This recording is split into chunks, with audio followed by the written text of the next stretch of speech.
According to the question, a disk of radius 2 meter and mass 100 kg rolls on a horizontal floor. Its center of mass has speed of 20 centimeter per second. How much work is needed to stop it? एक disc है जिसकी radius 2 metre और मास 100 kg है. इसके centre of mass की जो linear speed है that is 20 centimetre पर सेकेंड. ये हॉरिजॉन्टल फ्लोर पर रोलिंग मोशन करती है.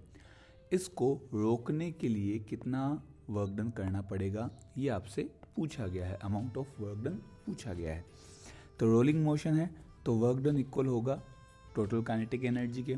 अब काइनेटिक एनर्जी रोलिंग मोशन में एक तो होगी लीनियर मतलब ट्रांसलेशनल काइनेटिक एनर्जी और दूसरी होगी रोटेशनल काइनेटिक एनर्जी. तो हाफ mv² तो हो गया translational kinetic energy and half I omega square हो जाएगा आपके पास रोटेशनल काइनेटिक एनर्जी. ठीक है. अब यहाँ से हम इसको लिख सकते हैं हाफ mv² प्लस हाफ. अब यहाँ पर आई है मोमेंट ऑफ इनर्शिया. तो डिस्क का मोमेंट ऑफ इनर्शिया होता है हाफ mr². ओमेगा को हम लिख सकते हैं v/r. तो v² upon r². Omega square है तो v² अपॉन r². r² से r² हो जाएगा कैंसिल. यहाँ पे आपके पास बचेगा half mv² plus 1/4 mv² which will be equal to 3/4 mv². Now, what is the value of m?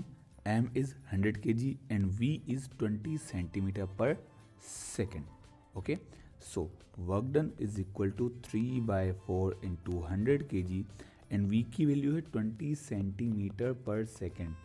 Centimetre पर सेकेंड को मीटर में करेंगे तो 0.2 मीटर पर सेकेंड. तो 0.2 का स्क्वायर तो 0.2 मल्टीप्लाइड बाय 0.2. ये आपके पास बना 3 इंटू. अब यहाँ पर 100 को 0.2 और 0.2 से मल्टीप्लाई करोगे तो ये बनेगा 4/4. 4 से 4 कैंसिल होगा तो वर्क डन आ जाएगा आपके पास 3 जूल. वर्क डन की वैल्यू आएगी 3 जूल. मतलब ऑप्शन आ जाएगा हमारे पास बी. ठीक है. चलिए next question. A solid cylinder of mass 2 kg and radius 4 cm is rotating about its axis at the rate of 3 rpm. The torque required to stop it after 2 pi revolution is. 2 kg मास और 4 centimetre radius का एक solid cylinder है जो कि अपनी axis के about 3 rpm की angular speed से रोटेट कर रहा है.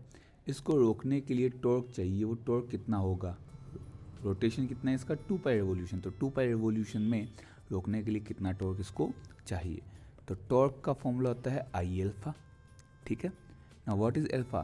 सो by third equation omega square is equal to omega not square plus 2 alpha theta.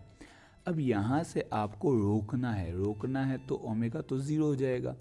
So alpha will be equal to minus omega not square upon 2 theta.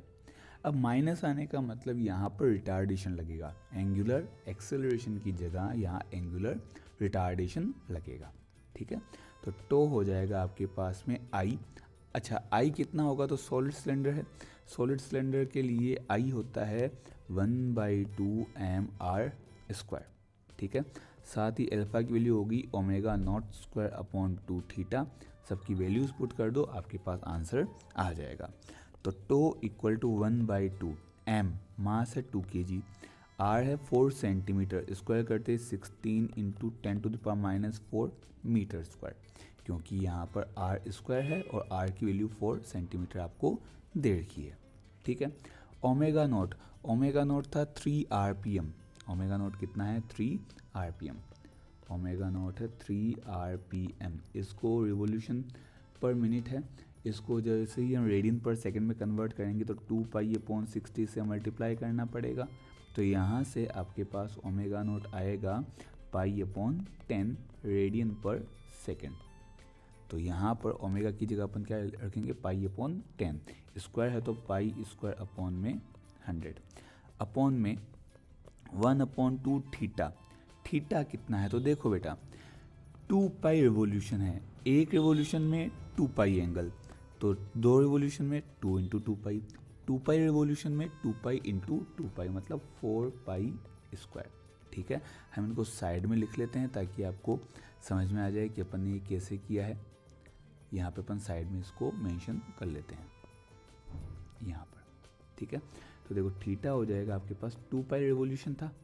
ठीक है, और 2 पाई revolution में हर revolution में कितना होता है, 2 पाई रेडियन होता है, तो टोटल हो जाएगा 4 पाई स्क्वायर रेडियन। ये आ जाएगा आपके पास थीटा। ठीक है, तो बस अब इसी को अपने को सॉल्व करना है, जो वैल्यूज़ आई है। तो टो इक्वल टू, इसको अपने को सॉल्व करना है।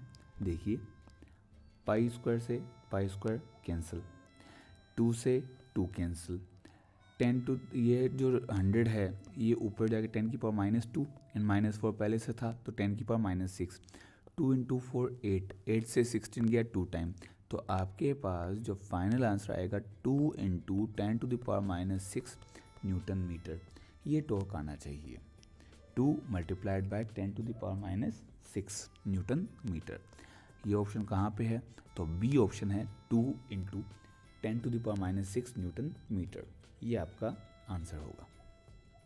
ठीक है, चलिए अगले क्वेश्चन पे चलते हैं।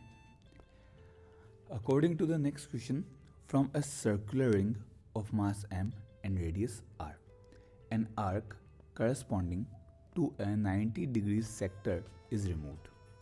The moment of inertia of the remaining part of the ring about an axis passing through the center of the ring and perpendicular to the plane of the ring is k times of mr square.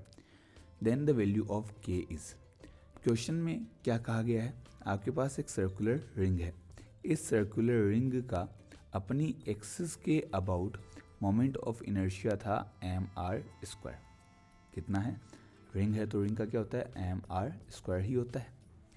अब हुआ क्या, इसमें से 1/4 part आपने cut कर दिया 90 degree angle. ये 90 degree का एक सेगमेंट जो था, वो सेक्टर जो था वो आपने रिमूव कर दिया। ये इतना पार्ट आपने हटा दिया। ठीक है, जैसे ही ये हटाओगे तो अब इस सेम एक्सिस के अबाउट रिमेनिंग पार्ट जो है, ये जो रिमेनिंग पार्ट है, इस रिमेनिंग पार्ट का मोमेंट ऑफ इनर्शिया कितना होगा ये आपसे पूछा गया है।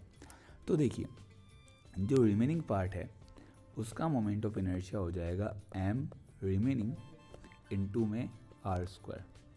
अब रिमेनिंग पार्ट का मास कितना होगा 3/4m, क्योंकि भाई आपने 90 डिग्री सेगमेंट काटा है, मतलब 1/4 काटा है, m/4 आपने कट कर दिया, बचा कितना 3/4m, तो ये हो जाएगा 3/4m r स्क्वायर। अब यहाँ पर क्वेश्चन में क्या पूछा था कि ये जो mr स्क्वायर का k टाइम्स है, वो k की वैल्यू कितनी आएगी 3/4, तो अपना आंसर कौन सा हो जाएगा 3/4, मतलब option A. Next question, NEET 2022 का जो री एग्ज़ाम हुआ था उसमें AR का क्वेश्चन है, अजर्शन रीजनिंग का। अजर्शन आपको दे रखा है, व्हेन अ फायर क्रैकर या rocket explode in mid air, it's fragments fly in such a way that they continue moving in the same path which the fire cracker would have followed had it not exploded.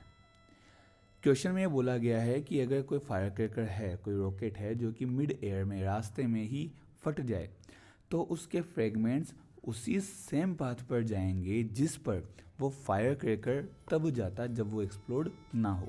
मतलब इसको अपन ऐसे समझ सकते हैं कि कोई fire cracker है, वो इस पाथ पे जा रहा था। ठीक है, suppose this is the path of fire cracker. अब उन्होंने ये बोला है कि रास्ते में इसके 2 पीसेस हो गए, अब वो दोनों पीसेस भी इसी पाथ पे जाएंगे। क्यों, क्योंकि पहले वाला जो ओरिजिनल फायर क्रैकर था एक्सप्लोड होने से पहले, फ्रेगमेंट्स बनने से पहले, वो इसी पाथ पे जाता, तो ये दोनों फ्रेगमेंट भी इसी पाथ पर जाएंगे। तो ऐसा पॉसिबल नहीं है। क्यों, क्योंकि यहाँ पर अब ये जो दोनों फ्रेगमेंट्स बनेंगे ये मोमेंटम कंजर्वेशन करने के लिए किसी भी डायरेक्शन में जा सकते हैं, सेम पाथ पे जाना कंपलसरी नहीं है। तो ये स्टेटमेंट यहाँ पूरी तरह से गलत है, अजर्शन गलत है। रीज़न देखते हैं, explosion of firecracker occurs due to internal forces only and no external force act on this for this explosion। ये बात तो सही है, क्योंकि जो भी फायरक्रैकर फटता है, जो फटाका फटता है, वो इंटरनल केमिकल रिएक्शंस की वजह से, इंटरनल फोर्सेस की वजह से फटता है, बाहर से जाके आप उस पर कोई हथौड़ा मार के नहीं आते, बाहर से कोई फोर्स वहाँ अप्लाई नहीं होता। तो रीज़न तो सही है लेकिन एजर्शन गलत है। तो A is not correct but R is correct. A option आपको यहाँ पर मिल जाएगा। ठीक है, next question. An energy of 484 joule is spent in increasing the speed of flywheel from 60 rpm to 360 rpm. The moment of inertia of the flywheel is. Flywheel का moment of inertia पूछा है जब उसकी एंगुलर स्पीड को 60 से 360 rpm बढ़ाने के लिए एनर्जी कितनी चाहिए, 484 जूल। तो एनर्जी का फॉर्मूला होता half I omega square minus omega not square, change in kinetic energy. ये आपके पास आपको गिवन है। अब ओमेगा नोट कितना है, तो ओमेगा नोट है 60 rpm, मतलब 60 इंटू 2π/60, या हम कह सकते हैं 2π radian per second. Similarly omega आपको दे रखा है 360 rpm, मल्टीप्लाई करना है 2π/60 से, तो ये आपके पास वैल्यू आ जाएगी 12π रेडियन पर सेकेंड। ठीक है, आई आपसे पूछा गया है तो आई की वैल्यू अपन निकाल सकते हैं। एनर्जी है 484, हाफ आई पता नहीं, ओमेगा कितना हो गया, ओमेगा है 12π का स्क्वायर मतलब 144π स्क्वायर, माइनस ओमेगा नॉट था 2π तो 4π स्क्वायर, स्क्वायर करते 4π स्क्वायर, तो ये आपके पास बनेगा 484 equal to 1/2 I. Now 144 minus 4 हो जाएगा 140π स्क्वायर। एक काम करते हैं, पाई की वैल्यू रखते हैं, ये बनेगा 1/2 आई, 140 पाई होता है 22/7, तो स्क्वायर है तो 22/7 से और मल्टीप्लाई कर देंगे।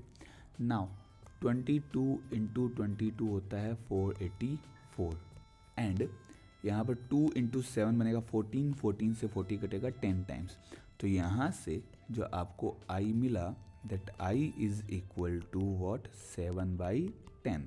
भाई ये 7 और 10 अपोजिट साइड जाएंगे तो 7/10, जिसकी वैल्यू हो जाएगी 0.7 kg metre square, 0.7 kilogram metre square. ये आपका मोमेंट ऑफ इनर्शिया आना चाहिए। ऑप्शन कौन सा है, बी ऑप्शन है, तो बी ऑप्शन अपना राइट आंसर होगा। ठीक है, नेक्स्ट क्वेश्चन। नेक्स्ट क्वेश्चन में आपको दे रखा है the ratio of the radius of gyration of a thin uniform disc about an axis passing through its centre and normal to its plane to the radius of gyration of the disc about its diameter is. तो इसमें एक thin circular uniform disc दे रखी है और ये पूछा गया है कि सेंटर से जाने वाली और प्लेन के परपेंडिकुलर एक्सिस के अबाउट रेडियस ऑफ जायरेशन और डायमीटर के अबाउट रेडियस ऑफ जायरेशन का रेशियो क्या होगा, ये आपसे यहाँ पर पूछा गया है। तो अब सबसे पहले हम बात करते हैं कि इसके सेंटर से जाने वाली और प्लेन के perpendicular normal to the plane के लिए जो मोमेंट ऑफ इनर्शिया होता है दैट इज़ 1/2 mr²। इससे हम रखेंगे m k² के इक्वल। ठीक है, k1 कर देते हैं तो k1 आपके पास आएगा r/√2। ठीक है, ये हो गया आपका सेंटर से जाने वाली एक्सिस के about moment of inertia. Similarly अब डायमीटर के about moment of inertia let's say I2 है, वो होता है 1/4 mr²। इससे हम रखेंगे m k² के इक्वल। यहाँ पर k2 आपके पास आ जाएगा r/2। आपको k1 और k2 का रेशियो यहाँ पर पूछा गया है, तो k1/k2 is equal to r/√2 r/2। ये बनेगा 2/√2 which will be equal to √2/1। तो ऑप्शन आएगा √2/1। √2 रेशियो 1 मीन्स ऑप्शन बी आपका राइट आंसर यहाँ पर इस क्वेश्चन का होगा। तो नेक्स्ट क्वेश्चन 2022 का है। इसमें दे रखा है two objects of mass 10 kg and 20 kg respectively are connected to the two ends of a rigid rod of length 10 meter and negligible mass. The distance of the center of mass of the system from the 10 kg mass is। एक road है जिसकी length 10 metre और मास negligible है, इसके दोनों and पर दो masses जिनके मास है 10 kg और 20 kg को रखा गया है। आपसे पूछा गया है कि इस सिस्टम में 10 kg मास से सेंटर ऑफ मास कितना डिस्टेंस पर होगा। तो 10 मीटर की कोई रोड है, इसके दो एंड्स पर 10 kg एंड 20 kg के दो मास रखे गए हैं। ठीक है, लेंथ आपके पास कितनी गिवन है? 10 मीटर। 10 मीटर की लेंथ है। 10 kg के कोऑर्डिनेट्स हम ले लेते हैं 0 0 और वहीं पर 20 kg का हो जाएगा 10 0 क्योंकि 10 मीटर लेंथ है। बीच में कहीं पर सेंटर ऑफ मास है RCM। ये RCM आपको बताना है कहाँ होगा, 10 kg की मास से कितनी डिस्टेंसेस की होगी। तो RCM का सिंपल सा फॉर्मूला है M1R1 plus M2R2 upon M1 plus M2। M1 है हमारे पास 10 kg, R1 0, M2 है 20 kg, R2 है 10 अपॉन में 10 प्लस 20, ये बनेगा 200 अपॉन 30 या 20 अपॉन 3 मीटर। सीधा सिंपल आंसर है 20 अपॉन 3 मीटर, मतलब ऑप्शन मिलेगा अपने को B option is the right answer. ठीक है, चलिए अगला क्वेश्चन दे रखा है the angular speed of a fly wheel moving with uniform angular acceleration changes from 1200 rpm to 3120 rpm in 16 second. The angular acceleration in radian per second square. ये एक तरह से सर्कुलर मोशन का ही एग्जाम्पल है। Omega दे रखा है, omega naught दे रखा है, ये ओमेगा नोट है, ये ओमेगा है, टाइम दे रखा है, अल्फा पूछा है। तो सीधी इक्वेशन लगाते हैं, alpha equal to omega minus omega not upon T. Omega है 3120, अच्छा RPM है तो 2π/60 से मल्टीप्लाई करना पड़ेगा, तो इंटू 2π/60 माइनस ओमेगा की जगह 1200, 2π/60 अपॉन में टाइम कितना दे रखा है 16। तो एक काम करते हैं, यहाँ पर ये बना 3120 माइनस 1200 इंटू 2π/60 आ गया कॉमन अपॉन में 16, ये बनेगा आपके पास में 1920 अपॉन 16 इंटू 2π/60। ठीक है, 0 से 0 कैंसिल। नाउ 16 इंटू 6 होता है आपके पास में 96 का डबल हो जाएगा 192, तो आपका आंसर आपको मिलेगा 4π। तो 4π radian per second square is the right answer. तो 4π radian per second square option B है, तो B is the right answer. ठीक है, चलिए next question. The angular acceleration of a body moving along a circumference of circle is. एक circle की circumference पर कोई भी बॉडी मोशन कर रही है। एक सर्कल है, इसकी सर्कमफेरेंस के अराउंड कोई भी ऑब्जेक्ट मोशन कर रहा है, तो इसका जो एंगुलर एक्सेलरेशन है अल्फा, वो किधर होगा? along the radius towards the center, along the tangent to its position, along the axis of rotation, along the radius away from the center। तो ऐसा ऑप्शन होगा along the axis of rotation, क्योंकि angular acceleration एक axial vector है और axial vector along the axis of rotation ही होता है। तो सी ऑप्शन अपना राइट आंसर आएगा। ठीक है, चलिए अगला क्वेश्चन हमें दे रखा है the ratio of radius of gyration of a solid sphere of mass m and radius r about its own axis to the radius of gyration of a thin hollow sphere of the same mass and radius about its axis. एक solid sphere और एक thin hollow sphere की radius of gyration का आपको ratio बताना है, जिनमें मास और जो इनकी रेडियस है वो सेम है। तो पहले तो सॉलिड स्फीयर की बात करते हैं। सॉलिड स्फीयर के लिए आई होता है 2/5 mr²। इससे हम लिखेंगे m k1 स्क्वायर के इक्वल, तो k1 आ जाएगा √2/5r। ऐसे ही होलो स्फीयर की बात करें तो ये होता है 2/3 mr²। इसे हम लिखेंगे m k2 स्क्वायर के इक्वल, तो k2 आ जाएगा √2/3r। आपसे k1/k2 यहाँ क्वेश्चन में पूछा गया है, तो k1/k2 बनेगा √2/5r अपॉन √2/3r। तो आपका फाइनल आंसर मिलेगा √3/5r। √3/5 ऑप्शन में कहीं नहीं है, तो इस वजह से आपका ऑप्शन हो जाएगा D, none of the above. Next question में क्या दे रखा है अपने को, a wheel of bullet cart is rolling on a level road as shown in the figure below. If its linear speed is v in the direction shown, which one of the following options is correct? P and Q are any highest and lowest point on the wheel respectively. आपको एक wheel दे रखा है जिसके पास linear speed है v, p इसका highest point है जबकि q इसका लोएस्ट पॉइंट है। आपको ये बताना है कि रोलिंग मोशन में इन चार ऑप्शंस में से कौन सा सही है। फर्स्ट ऑप्शन आपको दे रखा है p moves slower than q, p moves faster than q, both the p and q move with equal speed and q has zero speed। तो देखते हैं यहाँ पर आपके पास जो पॉइंट p है, ये पॉइंट p की जो स्पीड होती है दैट इज़ ऑलवेज 2v। अगर सेंटर ऑफ मास v से चल रहा है तो जो पॉइंट p है वो 2v से चलेगा, और वहीं पर इस q के लिए यही स्पीड हो जाती है 0, क्योंकि आगे भी v पीछे भी v, तो q के लिए लीनियर स्पीड क्या हो जाती है, 0 हो जाती है। इसका मतलब कि जो p की स्पीड है वो q की स्पीड से ज़्यादा है। इसका मतलब ऑप्शन होगा point p moves faster than point q, मतलब ऑप्शन बी आपका राइट आंसर यहाँ पर आएगा। ठीक है, चलिए अगला क्वेश्चन देखते हैं।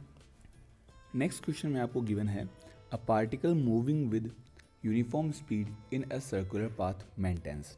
सर्कुलर पाथ में यूनिफॉर्म स्पीड से मोशन करते हुए पार्टिकल के लिए कांस्टेंट वेलोसिटी कांस्टेंट होती है या कांस्टेंट एक्सेलरेशन होता है। कांस्टेंट वेलोसिटी लेकिन वेराइंग एक्सेलरेशन, मतलब वेलोसिटी तो कांस्टेंट होगी लेकिन एक्सेलरेशन चेंज होता रहेगा, ये सही है। या फिर D option varying velocity and varying acceleration, ये वेलोसिटी और एक्सेलरेशन दोनों ही चेंज होते हैं। तब सर्कुलर मोशन की बात की जाए तो सर्कुलर मोशन में हर पॉइंट पर वेलोसिटी की डायरेक्शन चेंज होती है, और साथ ही साथ जो एक्सेलरेशन होता है उस एक्सेलरेशन की भी डायरेक्शन चेंज होती है। AT इधर, AC इधर, तो बीच में आ जाएगा A। वहीं पर ये इस पॉइंट पर यहाँ पर तो आ जाएगा AT, अंदर आ जाएगा AC एंड बीच में आएगा A। तो हर पॉइंट पर वेलोसिटी और एक्सेलरेशन की डायरेक्शन चेंज होती है। इसका मतलब वेलोसिटी भी वेराइंग है और एक्सेलरेशन भी वेराइंग होगा, दोनों ही चेंज होते हैं।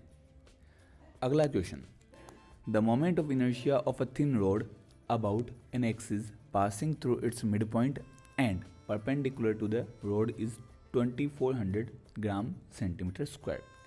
The length of the rod if mass of rod is 400 gram is.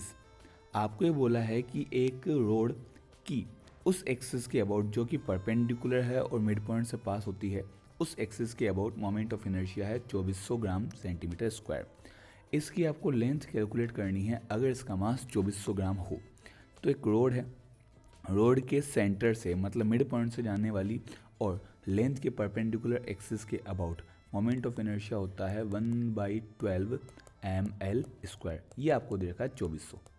ठीक है, सो 1/12 m कितना है, m की वैल्यू है 400 ग्राम, तो 400 l स्क्वायर इक्वल टू 2400। ये आपके पास में 2 0 से 2 0 कैंसिल होंगे, 4 से 12 कैंसिल 3 टाइम, 3 जाएगा इधर मल्टीप्लाई होने, तो l स्क्वायर आएगा आपके पास 72। तो l यहाँ से आ जाएगा रूट ऑफ 72, मतलब लगभग 8.5 सेंटीमीटर। तो लेंथ कितनी आ जाएगी, 8.5 सेंटीमीटर, मतलब फर्स्ट ऑप्शन आपको मिलेगा। Clear, okay. चलिए 2024 के रीनीट एग्ज़ाम में आया हुआ क्वेश्चन। तो नेक्स्ट क्वेश्चन में आपको गिवन है the radius of gyration of a solid sphere of mass 5 kg about xy is 5 metre as shown in figure. The radius of the sphere is 5x upon root 7 metre, then the value of x is. Question में दे रखा है एक solid sphere है जिसका mass 5 kg है, XY axis के about इसकी जो रेडियस ऑफ जायरेशन है दैट इज़ 5 मीटर। अगर इस पूरे स्फीयर की total radius 5x upon root 7 हो तो x की वैल्यू क्या होगी। सबसे पहले देखिए जो XY एक्सिस है ये इस सॉलिड स्फीयर के एक टेंजेंट से होकर निकलती है, तो टेंजेंशियल एक्सिस के लिए सॉलिड स्फीयर का मोमेंट ऑफ इनर्शिया होता है 7/5 mr स्क्वायर। और इसी को हम अगर रेडियस ऑफ जाइरेशन की फॉर्म में लिखें तो ये हो जाएगा mk²। दोनों ही साइड मास को कैंसिल कर देते हैं। नाउ यहाँ पर आपको r की वैल्यू गिवन है कितनी, 5x/√7, k की वैल्यू है 5, तो दोनों वैल्यूज रख दीजिए, अपना सॉल्यूशन हो जाएगा। तो 7/5 r की जगह 5x/√7 का स्क्वायर इक्वल टू 5 का स्क्वायर। ये आपके पास बना 7/5 25x² 7 इज इक्वल टू 25। क्या क्या कैंसिल होगा, 25 से 25 कैंसिल, 7 से 7 कैंसिल, तो यहाँ से आपको मिलेगा x² इक्वल टू 5, तो x आ जाएगा √5। तो डी ऑप्शन √5 मीटर आपका सही आंसर यहाँ पर होगा।